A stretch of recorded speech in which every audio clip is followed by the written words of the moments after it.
Hello students. In the previous session you have seen how Michelangelo was striving to find faces for Jesus, Virgin Mary and Judas. You also saw that he found faces for Jesus in a dead man and Mary in his own mother. Today we will discuss the rest of the lesson. But that was a long time ago. Michelangelo remembered that they were living in Bologna. He even remembered vividly the eatery at the corner of the street. So these all things happened long before. That time they were living in Bologna. Now also he is remembering the eatery at the corner of their street where he used to go. It was his special haunt. That means he used to visit that place frequently. His father's too. Father also liked to go to that place. While his father sat eating inside, Michelangelo sat on a bench outside. Father always used to sit inside, whereas Michelangelo liked to sit outside on a bench. He would buy hot peanuts from a nearby vendor, noticing how every time the man weighed them out, a few would fall to the ground. So he liked to see the scene when the peanut seller was weighing the peanuts. A few peanuts used to fall to the ground. A naked urchin would scurry across the street, pick the nuts and give them to the vendor. At that time, when the peanuts fall, a small harmless kid without clothes would run across the street, pick the nuts and give them back to the vendor, quietly popping one into his mouth, one peanut for every time he helped the peanut seller.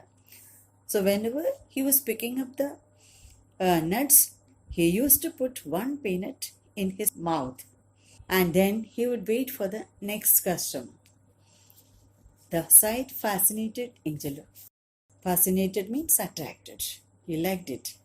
He drew several sketches of the child. Many years later, while carving the Madonna of Burgess, he had used those sketches to make the little Jesus small and naked. Many years later, while carving the Madonna of Bridges, he had used those sketches of the naked boy for infant Jesus. Then the Pope had asked him to paint the frescoes for the Sistine Chapel.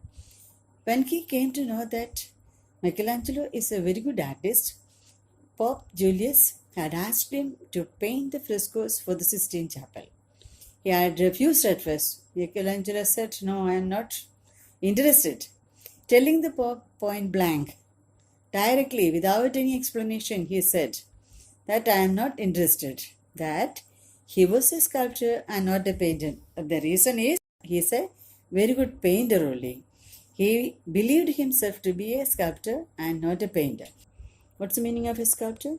A sculptor is a person who is expert in the art of making 2 or 3 dimensional abstract forms by carving stone or wood. He is called a sculptor. He later agreed to a meeting in Rome because it was the one creation that could ensure him a place in history. But later he agreed, and this was the one creation that made him famous in the history.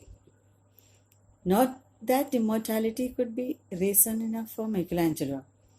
So that immortality is not the only reason for Michelangelo, who agreed to paint the Sistine Chapel. He had certain other immediate needs in this ephemeral life as well. So many other reasons also are there. Mainly money to buy marble. That was also a need for him. Pope had promised him money, but he had never given it. When Michelangelo reminded him, he had asked a slave, "Why do you love stone so much? Why not canvas and colors?" Pope promised him money. He will pay, but he had never given it to him. When Michelangelo reminded him, he had asked a slave. A slave means what? With irritation and impatience, he asked, "Why do you love stone so much? What's the need of using stone?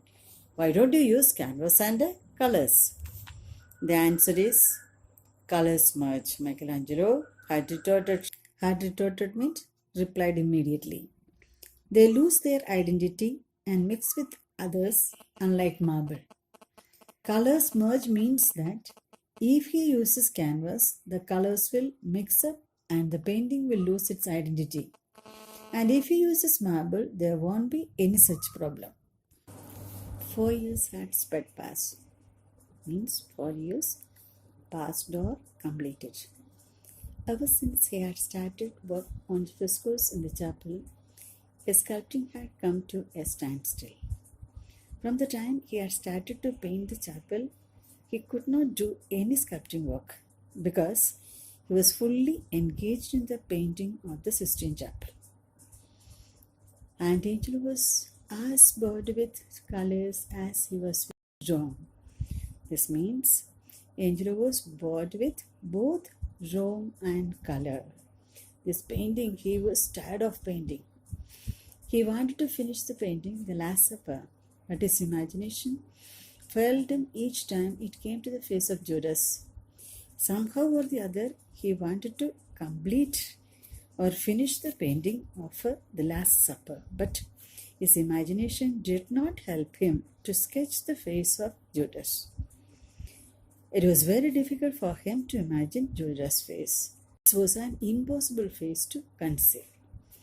Conceive means imagine. He was not in a position to imagine how the face of Judas will be.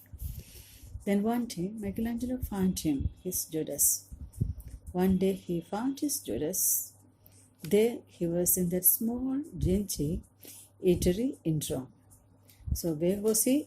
He was in that small, dingy eatery, dark and dirty eatery in Rome. A man with the unusually bright, beady eyes. His eyes were small, round and bright. Beady eyes means small, round and bright eyes. A man with unusually bright, beady eyes. The man was brimming with restless energy, spitting here and there. He was full of energy, and he was spitting here, there.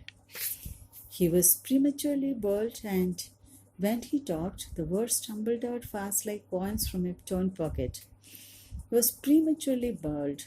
Usually people become bald or their hair loss will take place when they become old. But he became bald beforehand. He was prematurely bald, and when he talked, the words tumbled out fast like coins from a torn pocket. From a torn pocket, how the coins fall down, like that were his words. The man sidled up to Angelo, asking for change for a florin. He went to Angelo and asked him for a change for a florin. Florin is a coin of flan, old coin of florins, and ended up sharing his food. Asked for change, but ended up sharing food. Later, Michelangelo saw the beady-eyed man at it again. Again, he found him. He was asking someone else for change for a florin. What he was doing? Asking someone else. And this is the way he used to cheat people and had his food. As Michelangelo watched the man, he realized that this was how the man tricked people for food. He would ask someone for a change for a florin as an excuse for sharing their food. He used to ask the people change for florin and used to share with them their food. That's how he led his life. It was not difficult for Angelo to persuade the beady-eyed man to accompany him to the chapel. It was not difficult means it was easy for Angelo to persuade or induce the beady-eyed man to go with him to the chapel. Michelangelo explained to the man that he wanted to use his face as a model for Judas. For Judas' face, he wanted his face. That's what he told him. It will make you immortal. I promise, Michelangelo said solemnly. Michelangelo told him that if you agree with me, surely you will become immortal. It will make you immortal means you will be known to the whole world forever. Immortal exact meaning is live forever or never dying. Michelangelo said solemnly as he lifted the sheets covering the walls and the ceilings. Michelangelo promised him in a dignified manner as he lifted the sheets covering the walls and the ceilings of the chapel. The man gaped awestruck. He recovered enough to ask for a tidy sum. Michelangelo promptly agreed. The man opened his mouth wide with surprise or wonder when he saw the paintings. Awestruck means filled with wonder. When he came out of that surprise and wonder, he understood that he can ask from this man a large amount of money, and he asked also. And Michelangelo agreed for that. From that day on, the man came regularly to sit for Michelangelo. From that day onwards, the man came to the chapel regularly and sat there for Michelangelo to draw his face. One day, the man stood in Michelangelo's studio, browsing through a pile of old sketches. He was standing and watching, or browsing means looking around or gazing through a pile of old sketches. Suddenly, he posted the picture of the Virgin of Bologna. He stopped at the picture of the Virgin of Bologna. Near that, he stopped. He stood there. "Who's this child?" he asked. "Who this child is?" "He used to live in Bologna many years ago." "Many years ago, he used to live in Bologna," Michelangelo said. "I gave little Jesus the face of this child." "To little Jesus, I gave the child's face." "Do you remember the child's name?" "Yes, Mussolini," said Michelangelo. "That child's name is Mussolini." The man smiled. He rolled up his sleeve. There was a name tattooed on his arm, Mussolini. On his arm, his name was tattooed. What was it? Mussolini. "I am that child," the man said. "He whose face you are giving to Judas today." "I am that child whose face you are giving to Judas today." That means, I am the same person whose face you have given to infant Jesus when I was a child. And now you are giving my face to Judas also. This story talks about an artist's genius, but it is more about how circumstances affect human beings.